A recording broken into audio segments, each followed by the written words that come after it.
Ils restent mobilisés au nom des grands principes. Un rassemblement symbolique devant la cour d'appel pour réclamer un procès, dénoncer l'opération de police du 21 octobre 2010 sur la place Bellecour, voilà presque 8 ans. Il me semble que c'est essentiel quand même de dire que c'est pas normal et que ça doit pas se passer comme ça et que même 8 ans après, on n'oublie pas ce genre de journée ou d'actes.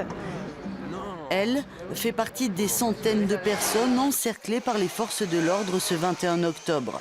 Au 4e jour de protestation contre la réforme des retraites, des jeunes pour l'essentiel se voient empêchés de défiler, séquestrés pendant des heures avant d'être fouillés et contrôlés individuellement. Un dispositif qualifié par les plaignants individuels ou organisations de garde à vue à ciel ouvert.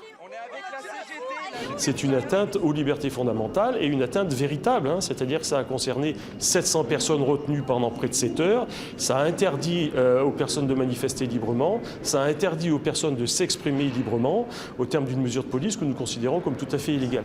Le collectif travaille donc toujours pour obtenir la mise en cause du DDSP, le directeur départemental de la sécurité publique du Rhône, qui a organisé cette opération policière, et le préfet de l'époque qui lui avait donné son aval.